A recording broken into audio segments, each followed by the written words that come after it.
Hey guys, welcome to another video on the channel. Today we're reviewing the 75391 Captain Rex Y-Wing microfighter. Now this set will be retailing for 12 Great British pounds, like 13 I'm not sure, and like $14. Is that a good deal? I'll let you know at the end of this video when I reach my final verdict on the set, whether you should get it or not. It's a pretty interesting set.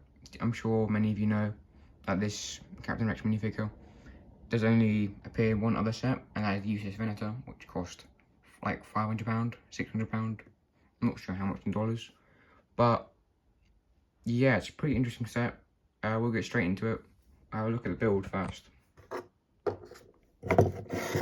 Now the build is Captain Rex's Y-Wing microfighter, which is pretty interesting. The design overall, I do like for a microfighter. I'm not really a big fan of microfighters though. But yeah, start at the front where you can see these two cannons which can simulate guns. Look pretty good, and it's a good inclusion. And for some reason at the front you got a clear piece, which I'm actually not a fan of. Normally I don't really care about bricks and different things, like whether they're right or wrong. But this looks like this is a big like capital ship, and that's the bridge, which, you know, this is a Y-Wing, not like a big ship. I can look past it, but it's just a bit odd, and it's not accurate as far as I know. But yeah, you got the windshield, or the simulated or suggested windshield at the front, which is pretty small. A little control panel and a seat for Captain Rex. One of the only problems with this set is that, as you can see, there's 4 studs at the bottom, which is going to mean it's going to be pretty difficult getting your figure out of there without tearing his legs off. And if the legs do get stuck in there, it's going to be pretty difficult to get out, and that's a pretty bad problem. I feel like Lego's improved over time with the seats, and they changed to using 2 studs and like a tile, but for some reason this set they didn't include it, which is, you know, not that great. But anyway, got some nice shaping at the front, and you'll see the 2 newer stud shooters released in 2022, and you can fire them off. They fire red discs, you know. Pretty good play feature for kids. They don't really detract from the look, but yeah, I like the inclusion overall. I think there's more good than bad over that. To the back section over here, the second problem I have with the build is this. They should have included a bubble turret, which is not only accurate, but I feel like it looks a bit better. Okay, this just seems a bit odd, like just grey and a little white blob. It'd be really simple to just like put a white or like a clear 1x1 stud, which I really don't see why Lego didn't do, which is, you know, unfortunate because, yeah. Anyway, apart from that problem, at the back there's some pretty nice shaping or like detail at the back, you know, leading towards the back, and it's probably at the second worst angle of the set, apart from the bottom, which is just anti-studs. But yeah, just pretty basic bricks and stuff. No stickers obviously, because this is a microfighter, you won't get the stickers in these. Engines here look pretty good actually. A nice shape at the front, using the chopper's headpiece.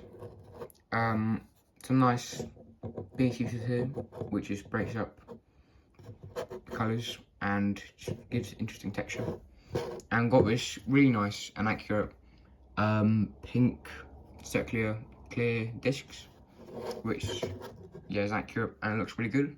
Just a nice pop of colour compared to, you know, a bit of grey, white and blue.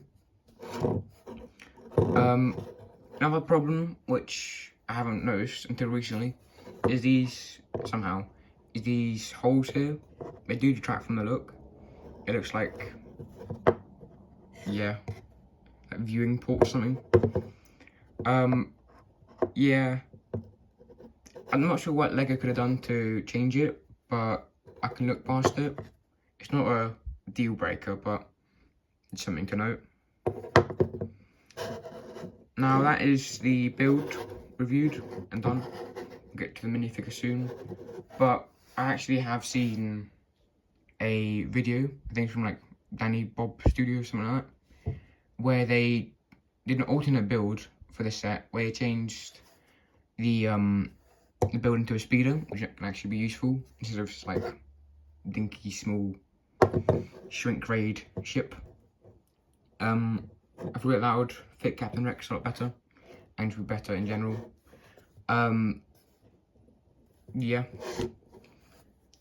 Then finally we have the Captain Rex minifigure, which I'm sure a lot of you know of the circumstance, obviously, with the exclusivity of this figure, only appearing in 2 sets, and I actually don't think it will appear in another set, apart from this and the Venator. So if you are thinking of getting your hands on it, I think this is not a bad shout.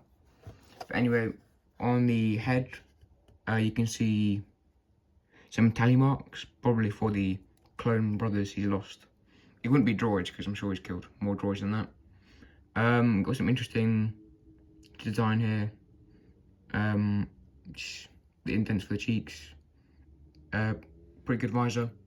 And obviously the lines where Captain Rex modified his helmet, combining the phase 1 and phase 2 of the clones. By the way, this like antenna thing breaks off really easily and is sort of getting on my nerves. So just keep that in mind whenever you want to pick them up. The arm printing is pretty good. For me, it's not a deal breaker, but for you, I'm sure if you are minifigure collectors, this would be pretty good and pretty nice. Got these nice dual guns here. Pretty nice and detailed if the camera focus, which it definitely won't. But yeah. The chest printing, it's got this massive ammo pouch covering up his whole right of his chest, which isn't accurate and doesn't look that great. It's like a massive black square on his torso, which covers up some pretty good torso printing. Speaking of that, you got some good clone trooper printing. And moving on to the legs, some pretty decent leg printing, although actually yeah, you got some nice leg printing, some nice feet printing, which the camera won't focus on, of course. No side leg printing, which, you know, it's in a like £12 set, so you wouldn't expect like this ultra good figure, although you would in the UGS Venator. But yeah, basically the second problem of this figure is no waistcape. I feel like that would have really completed the figure and made it look really good. And yeah, I liked it a lot better. I'm sure you will too. But I do see why I didn't include a waistcape, because the whole feature of this set basically is sitting Captain Rex in his wiring, and that will like crease his waistcape over time. But why not just have a waistcape and like maybe at the back of the box have, you know, a feature or like showing you have to take off the waistcape to put them in. Maybe it'll be a bit too complex for kids, but I just feel like for collectors and people who like want a Captain Rex figure would have really preferred that, and that's a massive downgrade compared to other older figures, clone troopers, who had pretty brilliant waistcapes. Before we get to the final conclusion and whether you should buy it or not, have a quick look at the box art, which I'm pretty sure is Captain Rex in his Y-Wing flying over the destroyed Venator in the final episodes of the Clone Wars. Which, you know, it's pretty good. Guys, let me know in the comments where else you've seen Captain Rex's Y-Wing and if the box art should have been changed, because it's probably like Imperial Umbara, and like it could have had an Umbara box art, but they chose this, which I won't complain about. But yeah, just let me know which other places Captain Rex's Y-Wing has featured in. But yeah, it's landed pretty nice, this feature. And yeah, now to my final verdict of the set. Should you buy it, or should you leave it and use your money elsewhere? my personal humble opinion, I think if you're looking to buy it and you're wondering if you should buy it or leave it, I think you should buy it, because the build, it could be transformed to a speeder, which can actually be useful, and the figure definitely, in my opinion, won't appear in another set. Like, it appeared in the Venter and this, like, the reason you're buying the set is to get them, so like, why would they include them in another set? And I'm aware of the more like Clone Wars sets coming next year in 2025, but I'm pretty certain they won't include Captain Rex. Like Ashoka, Tano, Starfire, that definitely won't include Rex or the Arc 170. But yeah, yeah, as I said, if you're looking to buy a set, I think you should. You wouldn't want to miss out on the figure. If you really hate this set and you hate the figure, obviously leave it. But I think this is actually a pretty good deal, just to get that figure. And out of 10, I would give it a 7.5 out of 10. You know, the build is pretty bad. It's a good microfighter, but microfighters never look good. The figure, it's got quite a lot of flaws, like the waistcape especially, and the massive black square on his torso.